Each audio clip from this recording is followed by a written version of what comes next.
कक्षा 9 भूगोल का तीसरा पाठ अपवाह। अपवाह से आशय किसी नदी तंत्र से होता है, और नदी तंत्र वह तंत्र है जब विभिन्न धाराएं मिलकर के एक बड़ी नदी का निर्माण करती हैं, या विभिन्न छोटी छोटी नदियां एक बड़ी नदी का निर्माण करती हैं, तो यह बड़ी नदी नदी तंत्र कहलाता है।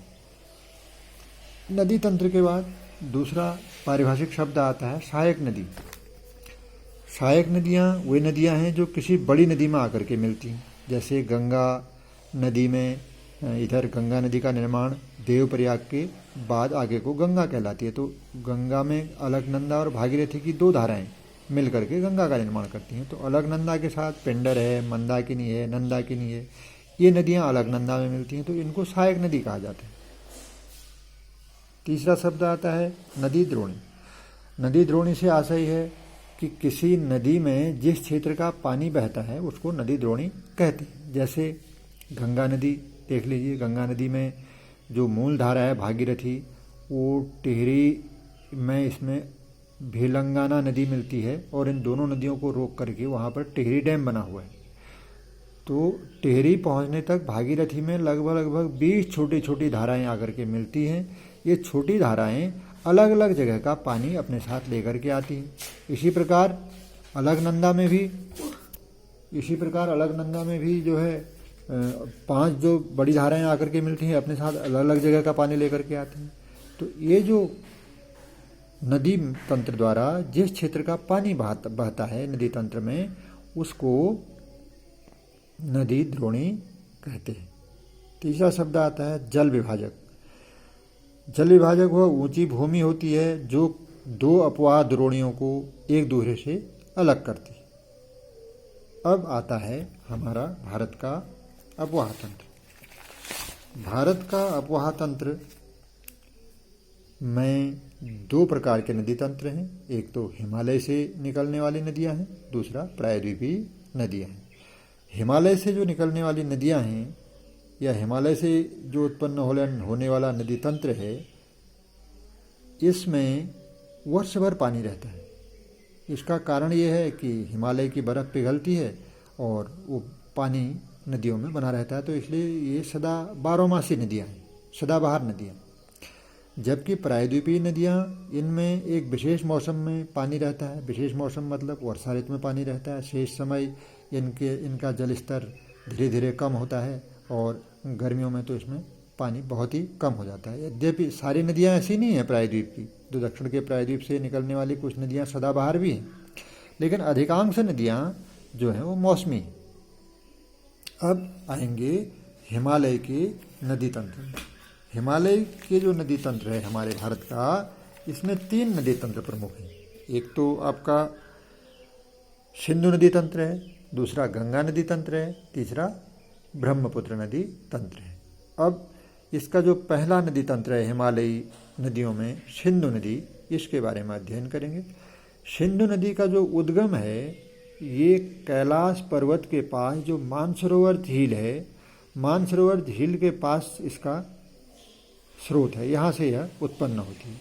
इसके बाद ये पश्चिम की ओर बहते हुए हमारे देश के, भारत के जम्मू कश्मीर के लद्दाख क्षेत्र में प्रवेश करती है, और लद्दाख क्षेत्र में इसमें न्यूरा, श्योक, जास्कर ये नदियाँ मिल जाती हैं, और यहाँ लद्दाख से ये फिर पश्चिम की ओर बहते हुए अफ़गानिस्तान में प्रवेश करती है। अफ़गानिस्तान से पाकिस्तान में, पाकिस्तान के मिठानकोट के आसपास इसमें 5 अन्य धाराएं मिलती हैं जो इसकी सहायक नदियाँ हैं। वो 5 नदियाँ हैं रावी, चेनाब, झेलुम, सतलुज, ब्यास। ये 5 सिंधु की सहायक नदियाँ हैं, और फिर इस सिंधु में मिठानकोट के पास मिलती हैं। यहाँ से दक्षिण की ओर बहते हुए ये अरब सागर में समा जाती, और ये लगभग इसकी लंबाई इधर मानसरोवर झील से अरब सागर में पहुँचने तक 2900 किलोमीटर है। ये विश्व की सबसे लंबी नदियों में से एक है। तो ये हमारा हो गया सिंधु नदी तंत्र। इसके बाद जो दूसरा नदी तंत्र है हिमालय का, वो है गंगा नदी तंत्र। गंगा नदी की जो मूल धारा है भागीरथी, यह उत्तराखंड के उत्तरकाशी जिले के गोमुख नामक ग्लेशियर से निकलती है। और इसकी जो दूसरी मुख्य धारा है अलकनंदा, वो शतोपंथ ग्लेशियर से निकलती है। ये दोनों धाराएं देवप्रयाग में एक दूसरे से मिलती हैं और इससे आगे जो धारा संयुक्त होती है उसी को गंगा कहा जाता है।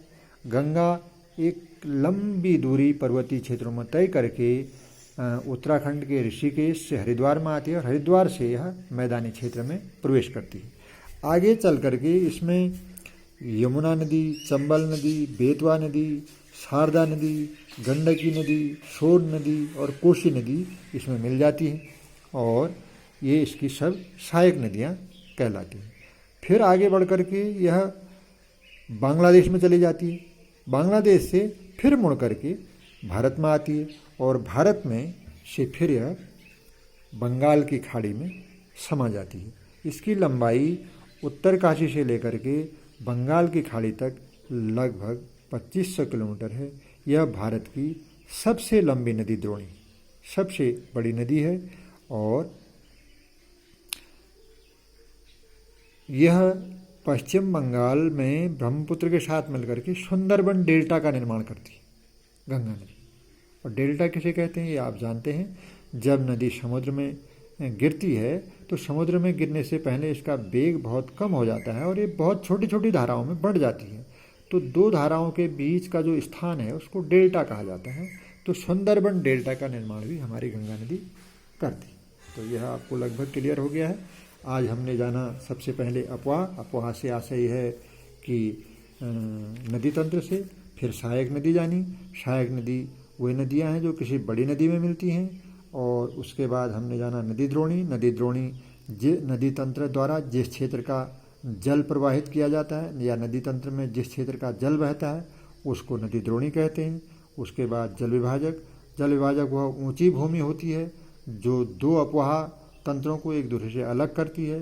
फिर हमने जाना हिमालय का हमारे भारत का नदी तंत्र या अपवाह। हमारे भारत का जो अपवाह तंत्र है उसको दो भागों में बांटा गया है, हिमालयी नदियाँ और प्रायद्वीपीय नदियाँ। हिमालयी नदियाँ वो नदियाँ हैं जो हिमालय से निकलती हैं। प्रायद्वीपीय नदियाँ वो हैं जो दक्षिण भारत में निकलती हैं। हिमालयी नदियों में वर्ष भर पानी रहता है। प्रायद्वीपीय नदियों में अधिकांश नदियों में केवल वर्षा ऋतु में ही पानी रहता है। फिर हिमालय की जो नदियाँ हैं उनमें 3 नदी तंत्र हैं, सिंधु नदी तंत्र, गंगा नदी तंत्र, ब्रह्मपुत्र नदी तंत्र।